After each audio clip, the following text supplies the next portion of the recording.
नमस्कार, मैं पेन बाजपेयी अपने YouTube चैनल मैं पेन बाजपेयी पे आपका बहुत बहुत स्वागत करता हूं।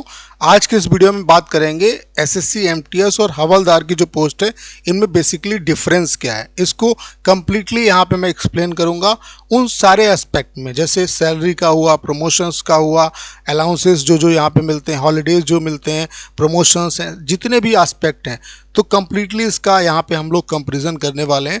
तो इस वीडियो को देखने के बाद आपको ये पता चल जाएगा कि कौन सी पोस्ट आपके लिए बेस्ट है, आपको कौन सी पोस्ट लेनी चाहिए। तो जो बच्चे एसएससी एमटीएस 2021-22 का जिन्होंने एग्ज़ाम दिया या 2022-23 का एग्ज़ाम देंगे तो उनको यहाँ पे इस वीडियो को देखने के बाद काफ़ी क्लैरिटी मिलने वाली है।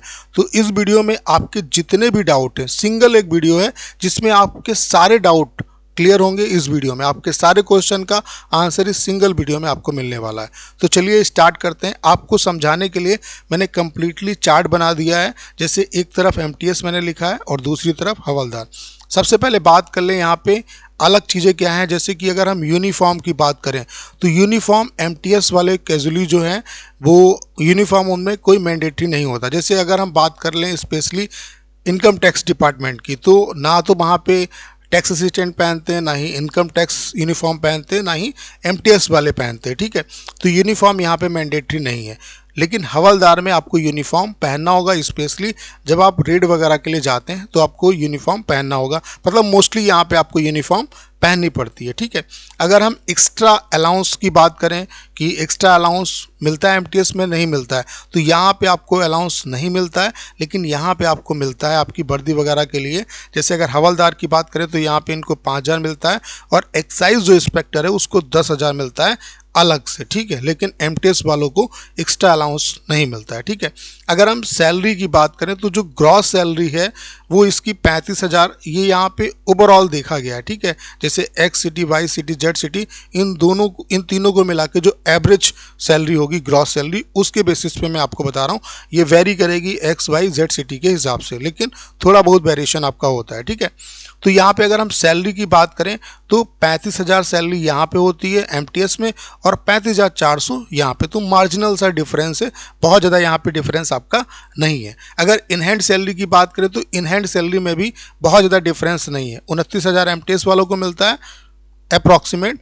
अब तो ये बढ़ जाएगा, जो 2021-22 वाले हैं उनको और ज़्यादा सैलरी मिलेगी, 30,000 या उससे ऊपर, ठीक है। और जो हवलदार वाले हैं वो उनको 29,400 रुपये मिलता है, ठीक है। अगर हम जॉब प्रोफाइल की बात करें तो जॉब प्रोफाइल आपको समझनी पड़ेगी।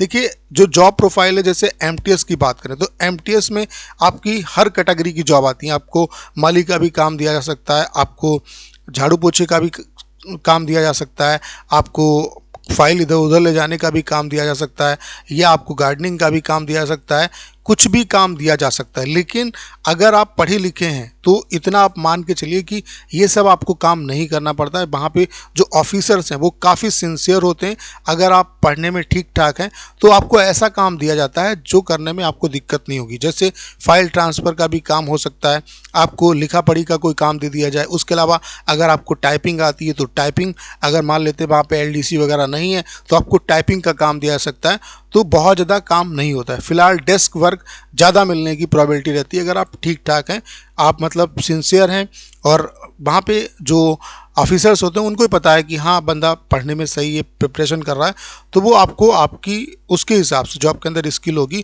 या जो वर्क खाली होगा, जो मतलब जहाँ पे पर्सन्स नहीं होगा, जैसे मान लेते हैं एलडीसी वाला नहीं है तो आपको टाइपिंग का वर्क दे दिया जाएगा, तो वो आपकी थोड़ी बहुत उस पर भी डिपेंड करेगा कि आपके अंदर नॉलेज और आपके अंदर थोड़ी सी क्लेवरनेस कितनी है, ठीक है। बाकी काम तो कोई भी मिल सकता है। उसके अलावा जो कुछ स्टूडेंट को डाउट है कि चाय वगैरह पिलाने का होता है या कुछ और काम भी, मतलब झाड़ू पोछा करना होता है, तो ऐसा कुछ भी नहीं है। ये सब के लिए अलग से एम्प्लॉय होते हैं वहाँ पे, आपको ये सब करने की ज़रूरत नहीं है। अगर हम हवलदार की बेसिकली बात करें तो हवलदार की जो जॉब होती है वो फील्ड जॉब होती है। जैसे कि अगर आपकी मान लेते हैं कि कहीं पे रेड पड़ी है तो आपको जाना पड़ सकता है, ठीक है। या कोई भी मान लेते हैं फाइल है वो किसी कस्टम के ऑफिसर को देना है या कहीं पहुंचाना है, तो आपको बाहर भी जाना पड़ सकता है या आपकी ड्यूटी ऑफिस में भी रह सकती है। दोनों चीज़ें हो सकती हैं आपके साथ। अगर हम रिस्पॉन्सिबिलिटी की बात करें तो रिस्पॉन्सिबिलिटी जाहिर सी बात है, अगर आपका डेस्क वर्क है, एमटीएस की अगर बात करें तो आप मतलब डेस्क वर्क करते हैं। अगर एग्जांपल ले लें इनकम टैक्स का, तो आप एमटीएस है, एमटीएस से ऊपर आपके टैक्स असिस्टेंट होते हैं, उसके ऊपर उससे ऊपर वाले जो सीनियर टैक्स असिस्टेंट है वो होते हैं, फिर इनकम टैक्स इंस्पेक्टर, ठीक है, फिर आईटीओ, ये सब होते हैं। तो आपकी रिस्पॉन्सिबिलिटी उतनी ज़्यादा यहाँ पे नहीं होती है, ठीक है, क्योंकि बहुत निम्न स्तर के, मतलब सबसे कम लेवल के आप यहाँ पे एम्प्लॉय हैं, ठीक है। लेकिन अगर यहाँ पे हम हवलदार की बात करें, तो हवलदार में क्या होता है, जैसे मान लेते हैं फाइल आपको पहुँचानी है किसी पर्टिकुलर ऑफिसर्स को, तो ये आपकी रिस्पॉन्सिबिलिटी होगी। आप लेके जा रहे हैं तो आप किसको, एक सही पर्सन को दे के आ रहे हैं या नहीं दे के आ रहे हैं, तो ये आपकी जिम्मेदारी। तो कहीं ना कहीं यहाँ पे आपका काम ज़्यादा होता है। और उसके अलावा यहाँ पे आपको मतलब थोड़ी सी हेक्टिक जॉब ये भी है, हो सकती है कि जैसे मान लेते हैं कि आपकी रेड पड़ी, ठीक है, तो आपको 2 दिन भी लग सकते हैं, 3 दिन भी लग सकते हैं, तो आपको ऑफिसर्स के साथ जाना पड़ेगा। उसके अलावा अगर हवलदार की बात करें, तो हवलदार की रिक्रूटमेंट बहुत टाइम के बाद हुई है, तो हवलदार की बहुत ज़्यादा पोस्ट जो हैं वो खाली पड़ी हुई है। मोस्टली जो हवलदार हैं वो पुराने वाले हैं। अब हवलदार की नई रिक्रूटमेंट हो रही है, इस साल होगी, अगले साल इससे ज़्यादा होगी, तो हो सकता है कि थोड़ा सा वर्क आपको ज़्यादा, मतलब वर्क प्रोफाइल ज़्यादा रहेगा, आपका जो शेड्यूल है वो हैक्टिक रहेगा, क्योंकि आपको ऑफिसर्स के साथ जाना पड़ेगा।